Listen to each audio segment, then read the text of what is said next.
You want to talk about Suicide Squad? Yeah, should we just say spoilers? Yeah, spoilers. Yeah. The writing is solid. The comedy comes from the situations and the characters typically they rarely feel contrived. And then the performances I think are really good. I think Idris Elba is like some of his best work. Like Yeah, he's I really thought so. talented. I thought he was great. I mean, I just finished like the whole Wire series, and he's a prominent Oh character in yeah. that, which is kind of interesting. He's one of the few that became a movie star after it. Mm. Um, Yeah, he's really good in it. and John Cena's I movie. think that's in some ways, I think he's doing better acting in this movie than in The Wire. So I'm just like, Yeah, he oh, was just really you can't underestimate the power of a good director. I mean, really, like um because movies are nothing but moments. They're just, whether or not you got the moment and then whether or not it fits into the overall story. And a good director finds the moments, and a good director can make a bad actor good and a good actor incredible. And, yeah. that's mostly what you're watching. I think so I have lots of nice things to say about the movie. Stylistically, I think it's awesome. The use of The music, it feels dark organic. comedy is amazing. The Yeah. mother jokes with Polka Dot Man and Yeah. The use of those characters. There is kind of a gimmick, which is how far can I take this concept of like characters that should have no redeeming qualities or characters that shouldn't, they have no business having an emotional arc like a king shark or whatever. A girl who loves rats. Like, how do I can I do it? Can I pull it off? Can I do Groot all over again? And I think that all works well. And I should really say the CG. It shouldn't be understated, like how good the CG in this thing is. Like CG sucks all the time. We all know that. Remember, like the Diablo guy from the first one and stuff. Like there was oh not good. yeah. Oh, Yeah, it's bad. Yeah, that guy. And then yeah, even like recent movies like Black Panther and yeah. there's like really bad CG at the end. It happens all the time. And this is like the King Shark is in the whole thing, and he, especially for such an out there design too. Like where he's like real top heavy and he has to run and it has to look stupid in just the right way. And it's like it's definitely hard work. I'm Yeah, sure his skin texture was very good, and he's like lit especially nicely. you see him in the reflection when he's like looking out the bus or whatever. Yeah, no, they really brought that to life nicely. And then of course the kaiju Starro the Conqueror, he is disgusting exactly the right way. Yeah, and in a lesser movie, having like the first one had like a giant monster battle basically at the end, and it Yeah, didn't work at all. But this one, if you told me there was going to be a giant monster battle at the end, I'd be like, okay. I know I'd be pissed off to hear about it, but it But ends up it not being works. a giant monster battle. It ends up being fun scenes with characters, that's the whole name of the game, is fun scenes with characters. That's what we're all here to see, is remarkable people, or and not so much shaky cams and sound effects. But the stuff that didn't work quite as well, or that maybe threw my impression, is a lot of that kind of like the military politics of the nation. I like didn't always follow or care about or find interesting. Um, and related to that was like Harley, being a prisoner to them, and some of that I found a little bit boring and unrelated to the things I cared Yeah. about. I mean, I told you it felt like a contractual obligation that like Harley Quinn needed to have this breakout. So like an action sequence of this amount of time because she has like a contract for this amount of movies or something. It's so What I strange. will say about Harley Quinn, this is the least annoying that she's been. Yeah, and it's disappointing in a way, because I don't know that you could possibly find, so Harley Quinn was one of these characters that's extremely popular but never on screen before, so that's like ripe for the picking. And before Margot Robbie, it was fun to think like who would ever play her. I don't think you could possibly get a better person for this character. Like No. she's spot on casting, and yet it feels to me like there's never really been Harley Quinn in a movie. Yeah, like I think Birds of Prey that movie, a lot of people liked it. I didn't connect with me at all. It felt No. all over the place. And obviously the Suicide Squad, or the first Suicide Squad, it didn't really work either. This I felt like was the most entertaining I found Harley And in a even movie. introducing her through the Suicide Squad feels to me like a mistake. I feel like she should be introduced through the Batman universe and Yes. then spin her off. I feel like Suicide Squad Harley that's post Joker, that's like season 4 Harley. That should be like Harley after some development. But we gotta shouldn't we kind of, not to suggest another origin story movie, but I kind of do need an origin story movie of or something, some Batman based thing that she can grow out of. I think that's what I want to see, so I can know what the fundamentals of the character are. Yeah, I mean, it's almost assuming that you know who Harley Quinn is before Yes, we meet exactly. Harley Quinn, which, And maybe we kind of do, but yeah, I don't know. And yeah, and Birds of Prey would have been the time to really focus, but instead they had 4 other main characters to juggle. yeah.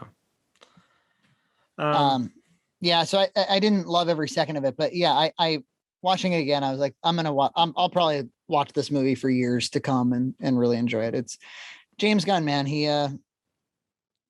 I've been a fan of his for a long time, since I was 14. I was reading the Lloyd Kaufman book that he co-wrote, and there was that one moment in time where he and I interacted, where I had made Abo and he had made something called Human Z, and people contacted him to say, hey, there's this other trauma movie that is the same. Did you rip it off? And he contacted me. This is all before Guardians of the Galaxy. And he was like, hey, just so you know, like it's very common for people to come up with the same idea. It was something like that. And I was like, yeah, it's fine. I'm a fan. Do you want to watch my movie? And he's like, no, no, no. I need plausible deniability that I didn't rip it off. Okay.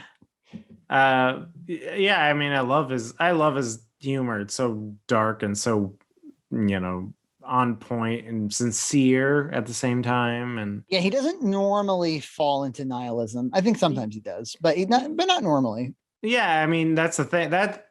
Yeah, if it went the Rick and Morty way, where it just becomes nihilistic, random, darkness, then I don't think I would have liked it as much.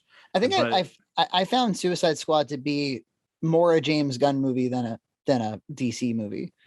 for Whereas sure, I think Guardians was like a perfect balance of yes, of a Marvel movie and a James Gunn movie. It was like a really strong James Gunn voice in a really strong, well established Marvel universe, and that was like the perfect union. And I think you had mentioned, you're like, I think there's that Feige magic where that collaboration with Kevin Feige also actually improves it, and maybe even the PG-13 rating the restriction might help him a little bit, I think. yeah, Um, I think so. And but the thing is, I reveled in all of the weird glory kills and like when like a it is King fun. Shark rips a guy apart and there's a thunderbolt for some reason. That was awesome. It felt very comic booky. Like Yeah. Yeah. um so that I love the violence in Logan too, actually. yeah. That's probably some of my favorite violence in a movie is in Logan. Yeah, there's something really fun when you have a unrestricted Yeah. uh filmmaker like James Gunn who just goes nuts. But Have you seen Slither? have like I wanted to. I think I've because I think I seen it. I've seen a lot of Nathan because Nathan Fillion's in it, right? Yeah, he's the main character. Yeah. Yeah, Yeah. I've seen a lot of Nathan Fillion stuff. I want to say I have seen it, It is and pretty awesome. If you're looking for a good horror movie, this horror comedy this Halloween, whether you've seen it or not, I would rewatch it, especially now that like James Gunn has become more prominent. It's great. It's super funny. It's super gross. yeah, It's a body snatcher movie, so it's slugs going inside of people's throats and stuff. I remember it being gross. I think I have seen it. Yeah. It's like very lots of body horror, there's like especially with Polka Dot Man, there's some body horror with him Yeah. where he gets Yeah. the Yeah. boils and That reminds me of that Fantastic Four movie they had, like when they turned into superheroes, it was body horror, but then it was then they chickened out of it. I would finance a documentary about that movie, that Josh Trank Oh Fantastic Four yeah, movie. I would yeah. love to see that. I would love to see like all sides of that story. So Josh yeah, Trank. I definitely recommend Suicide Squad. Yeah, Um, it's fun. It's so entertaining. Sometimes it felt a little off, like the pace was off, and maybe a little too indulgent. But it's a good time. John Cena is great. I love the I'm really glad John Cena is like part of movies now. Like I think we needed John Cena. yeah, and all and I know it's like kind of a reboot of Suicide Squad, but I did like seeing Rick Flag back, and Yeah, even like seeing Captain Boomerang getting murdered, and I think it was pretty much the right call. Like a sequel that was in effect a reboot. yeah, Um, I think their conundrum from here is what can they you should be able to move on and make lots of Suicide Squad movies because it's such a kind of an infinite concept. But I think James Gunn just kind of made the ultimate one. yeah, And if anybody were to sequelize it, it would just be a shy imitation. And so I think you'd have to now hang it up, unfortunately. yeah. I think it's gonna. They should be well. I think they will because it didn't make anything at the box office. But Oh yeah, well fuck, that's something I wanted to talk about. Yeah, it made like 25 million in its opening weekend, and you can speculate about the reasons, but of course they don't tell you what if it attracted subscribers or what it did for the streaming platform. But it make between you had shared this clip of Matt Damon talking about how like the removal of DVD from the industry really hurt it. And I've read stuff about that too. So now you're talking about the removal of DVD and the removal of theatrical box office. Like what the at some point is this entertainment going to be? Oh, I read it. You should read. I'll link it to you after this. But Trey and Matt, or just Matt, I think it was, did Matt Stone, South Park, did an interview about this huge deal that they just struck with Viacom, where they're going to make not just 7 more seasons of South Park, but also 14 South Park movies. There'll be like, instead of an episode, it'll be a straight to streaming special, like a bunch of 90-minute stuff, mhm. because they're kind of acknowledging that like the 22-minute thing doesn't need not apply anymore. Yeah, And they were saying that like, or Matt Stone's prescription was like, there's not really a streaming platform yet that's like, if you come here, everything you watch will be awesome. Like they all have like garbage and some good stuff. yes. But yeah, there's a, which I guess is just entertainment in general. But it seems like nobody's striving to be like, let's be the one that has all the good stuff, like like quality over quantity situation. But I don't know, like traditional media. I mean, people would just want to watch YouTube anyway, and Yeah. these things cost a lot of money if they're not going to make money back. I don't know, man. Well, I was saying that, especially with like the Disney Plus stuff, and I think maybe even Feige might be spread thin because you Yeah, got these TV shows, and I think he wants filmmakers to follow in his footsteps. But I feel like there's such a talent, like all talent is spread thin, yeah, and that some truly talented, motivated people are probably just being YouTubers yeah, and don't want to deal with the system where they'll have to be anonymous for a while and have to be under somebody's thumb until they break through.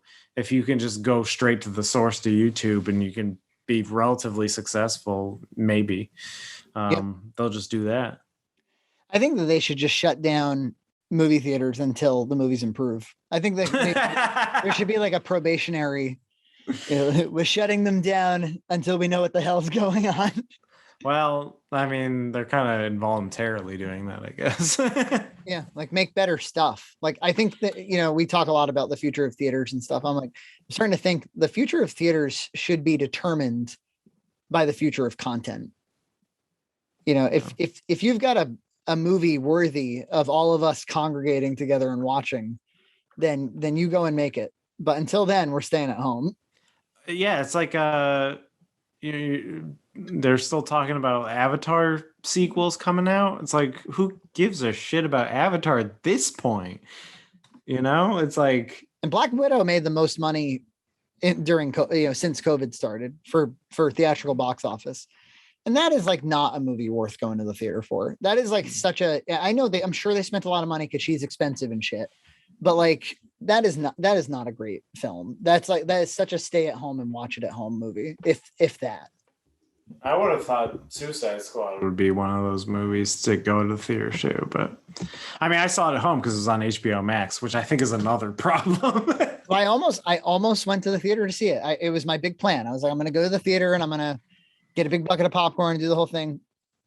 And then I had like a few things that were work related and some stuff around the house that was kind of making me run late for the theater. And I just had it on my TV. I'm like, what the fuck am I doing? Like I have a really nice like theater room downstairs.